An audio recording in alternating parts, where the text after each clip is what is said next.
Carrying water up the slopes to the small temple was an all-day chore.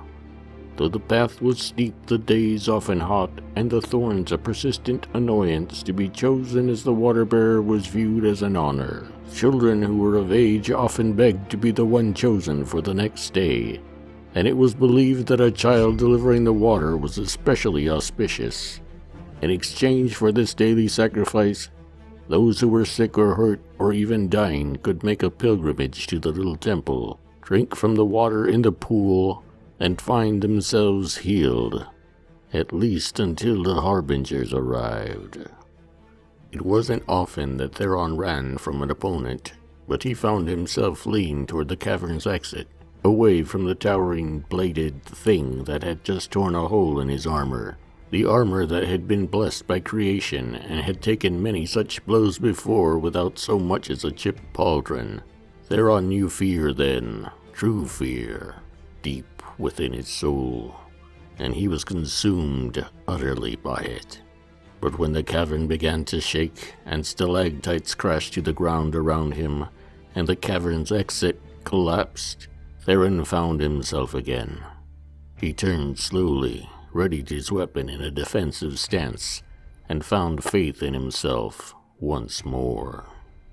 There were 100,000 people or more stampeding through the streets, desperately trying to reach the divine gateway.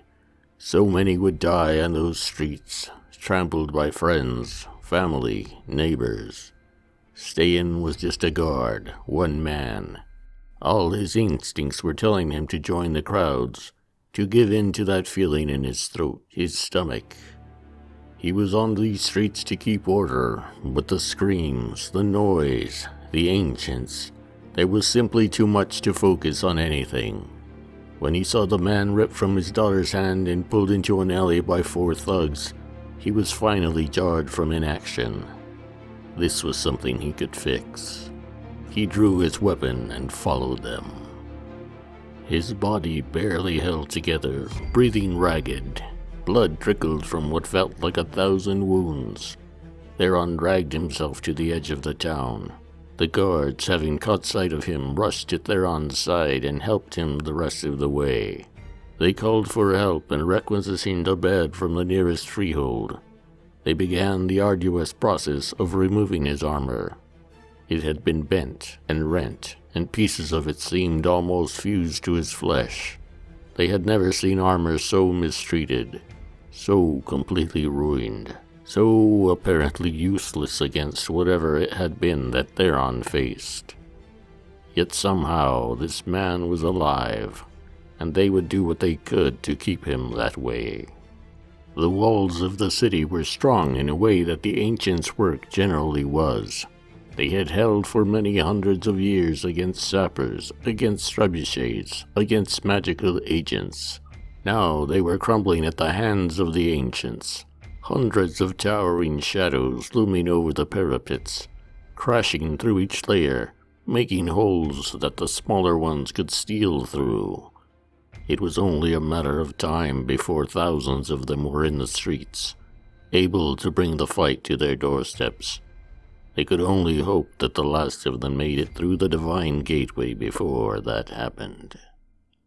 This space was strange, the sound otherworldly, as if his footsteps were not his own, as if his boots were far, far away, in a dream somewhere barely remembered. He could not recall his name, or his family, or his wife. This fact did not seem important to him, however, for he knew his true purpose, and he could see what it was he came to find. His hand reached out and touched the intricately carved bow. In that moment, he felt one with everything, with all of creation, and he knew the names of the fauna, and the flora, and the fowl. Not just what they were called by men, but their true names, as they were known by the gods. The first light ranged long and far. Their charge was impossible, but their friendship ran deep and held a center. It was one of the reasons the Light Pact had chosen their particular group. Those who had come together by circumstance or by creed, or by purpose, would not be able to do what was needed. They would fracture and then fail. The corruption was too strong for it to be any other way. Only those who had bonds forged by something more could hope to face the ancients deep within the red mists. Those bonds would be tested in ways which no mortal could conceive, and even then would likely not be enough. But it was enough for hope, and so it was.